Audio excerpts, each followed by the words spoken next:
So on yesterday, you saw me cleaning one of my firearms, and that firearm that I was cleaning was actually this particular firearm. This is a Smith Wesson AR 1522P. Okay, now what this is a pistol. This is an AR pistol. Now, one of the things that I said in one of my earlier videos is that a rifle has to have a barrel of 16 inches or more. This is a 7-inch. Okay, that's what makes this a pistol. Also, this has a brace as opposed to a stock. Okay, if you have a stock, this will become a short barrel rifle. But because this has a brace, this actually makes this a pistol. Now, there are certain things that you can't do. For example, with an AR pistol, you cannot have a vertical stock. However, you can have a foregrip. And if you look here, you'll see that I actually do have a foregrip. Okay, so I place my hand here. Okay, so this is actually my second Smith Wesson M&P 1522. So let me tell you what happened with the first one. So I remember I started learning or having interest in trying to get an AR-15 on my own. I remember going into the store and I was speaking with the guy in the store, and I didn't know much about guns. So he sold me a Smith & Wesson M&P 1522 rifle. Okay, it was a 18-inch rifle. I bought the rifle, came home, excited about it, took it out and shot it a few times, and it just did not have the kick that I thought that the gun would actually have. And so I ended up selling that to my brother in Colombia. My first AR-15 or AR platform that I'd ever purchased. At that time I was disappointed because I didn't understand why the guy sold me that particular product at that price. And grown or evolved into the gun game, I understand now the advantages of actually having and owning a Smith & Wesson 22LR. And when I say 22LR, it's called a 22 long rifle caliber. Okay, and so what I want to share with you today are the reasons why it would be to your advantage to actually have this particular caliber if you've never owned a rifle or a pistol before. So the first thing I want to do is I want to begin this discussion by saying that this platform in particular is called an AR. Okay, now there are two basic platforms that are very popular. One is the AK and the other one is the AR.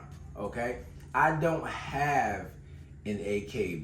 Most of the guns that I have are under the AR platform. Now, the first thing that I want you to know about ARs is that it does not stand for assault rifles. It stands for Armalite Rifle. I want you to keep in mind, in order to sell movies,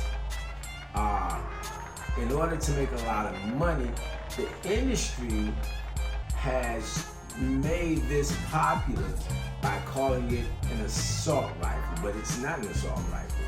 It is the Armalite rifle, okay? And the great thing about this particular, it looks tough, it looks complicated, but really not much of a difference between this particular style and a woodstock rifle, except the fact that it can be semi-automatic, but you can't get semi-automatics on wood rifles. It's more comfortable of having this particular is that it does not have a lot of recoil, okay? And because it does not have a lot of recoil, it's a little less intimidating in terms of shooting it. Now, when you look at it, it looks the same as any other AR, so it can be intimidating if you've never shot one before. But because it does not have recoil, you're not feeling the impact being absorbed in your body like you would with other calibers of guns. Not types of guns, but calibers of guns. Number two, it does not make quite as much noise as some of the other calibers. So less bang, and that's a good thing, particularly if you don't have the experience and you're a little nervous. Number three, this looks like a toy, but it's not a toy. It only weighs about 3 pounds. So you can't tell, but as you touch this, and one thing that you'll realize about it is the gun is primarily a polymer gun, okay? And by polymer, it's kind of somewhat of a plastic, and so it's not as heavy. It only weighs about 3 pounds with all of its parts. It has a little less metal than some of the other guns, so it makes it comfortable to hold and to shoot. The other firearms, which may even be the same length, may be a little bit more heavier, okay? And this firearm is also, it looks like a toy, but it's not a toy. You can actually hunt, you can actually protect your family, you can actually protect your yard from varmints with this particular gun. So this firearm is definitely a good choice. And I would also say this, just for the sake of having fun, you can have a lot of fun with this particular firearm. Not only can you just have fun, but you can have family fun. This is an ideal for children who may be 8, 9, 10 years old. So this is an ideal starter for them as well. So until you become comfortable, it is an evolutionary process. This may be your first, but as you become comfortable with understanding how guns work, as you become comfortable with understanding and feeling the impact of recoil, you will probably bring other firearms into your fold.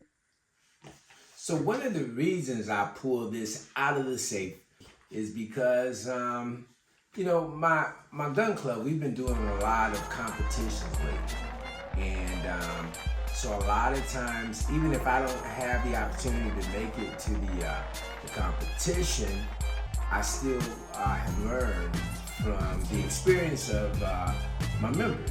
And so recently they talked about how some of the guys who won the competition were shooting 22 caliber firearms. And I said, hey, you know what? I think I have one that I might be able to use. And I pulled this out. I am also a North Carolina concealed carry instructor.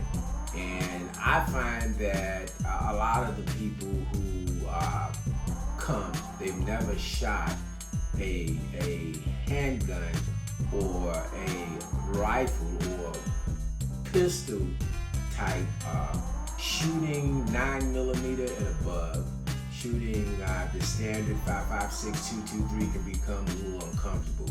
So I prefer oftentimes getting the people that have not shot for the first time an opportunity to begin with the LR20 or the 22 LR, and it makes them a tad bit more comfortable. I do need to work on my trigger speed and transitions with this. And by transitions, I mean going from target to target quickly and timely. And let's see what this does, see if it works for me.